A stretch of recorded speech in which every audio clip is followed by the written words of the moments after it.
Nowadays, there is less pressure on people to have a traditional relationship and even to get married. Thanks to this, people have far more freedom to express themselves and experience something that is actually right for them. So, for a while now, casual encounters have been normal, and, more recently, open relationships are starting to become normal. Both of these options are also offered on different dating apps, making it easier for someone to find exactly what they are looking for. When it comes to casual encounters, this will relate to someone primarily sharing their body with another. However, when it comes to an open relationship, this will relate to them being in a relationship and primarily sharing their body with others.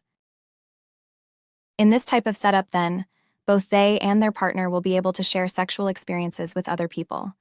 Thus, it is not that one person is allowed to do this, but the other isn't. In addition to the greater sexual variety that they and their partner will experience, they will be able to experience different energies too. Naturally, there will need to be a certain level of trust, a good level of communication, and clear boundaries. Without this, of course, what is done to enhance their own life and their relationship could end up having the opposite outcome. Taking a step back, this emphasizes how important it is for them to be clear at the very beginning and to make sure that another person is fully on board with this type of setup. Yet, even if they were to be clear about what they wanted from the beginning and another person was on board with this, it doesn't necessarily mean that everything would end up being fine. So, as time passes and as their partner gets attached to them, they might not want an open relationship, or as they themselves get attached to their partner, they could change their mind. Alternatively, their partner could still be on board with this, and then, after this has taken place, they could change their mind, or vice versa. This shows that although something can sound good, when it is experienced and emotions are involved, it can be the complete opposite. When someone desires and even has this type of relationship, it could be said that they are simply not made to be in a monogamous relationship. This is then something that is black and white and there is nothing more to it. This could be the case. Then again, there could be far more to it. What this may show is that they are not very integrated. Assuming that this is so, it can mean that they have had the tendency to end up in a relationship where only one or two parts of them are on board. They can like and value the person that they are with, but not be sexually attracted to them. Therefore, having an open relationship will allow them to take care of their need to be with someone who they feel comfortable around and value, and to take care of their sexual needs. If, then, they were more integrated and were able to meet someone who they were sexually attracted to, loved, and perhaps had a mental connection with, they might not have this need. If the above is true, what can also play a part in why they haven't been able to find someone who ticks all of their boxes, so to speak, is because they fear getting emotionally close to another. Being with someone who they are not sexually attracted to is then going to be frustrating, but deep down, this can be what feels comfortable.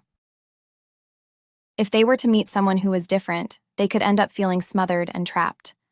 Additionally, a big part of them might not even believe that it is possible for them to meet someone like this, or that they even deserve to. As they are not in tune with these different parts of themselves, it is likely to show that they are emotionally shut down. Consequently, this will have an effect on their ability to love and be loved. This will prevent them from being able to form a strong emotional attachment to another person. At this point, it could seem strange as to why someone would be this way. What this is likely to illustrate is that their early years were not very nurturing. This may have been a time when they were unable to connect to and develop a strong attachment to their mother and perhaps their father. As a result, they would have been deprived of the love that they needed to grow and develop in the right way, and been deeply wounded in the process. To handle what was going on, as they were unable to change their mother or to find another mother, their brain would have repressed how they felt and a number of their developmental needs, and they would have gone into a shutdown state. If they were connected to themselves and integrated when they were born, they would soon become disconnected from themselves and divided.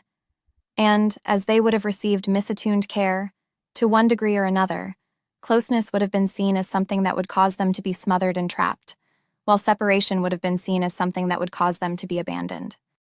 Disconnecting from their body and not having a strong connection with their feelings would have blocked their ability to receive and give love. This stage of their life will be over, but due to the impact that it had on them, they won't have truly moved on. If you would like to find out more about the services that I offer, please go to www.oliverjrcooper.co.uk or email me at info@oliverjrcooper.co.uk, and I'm looking forward to assisting you on your journey.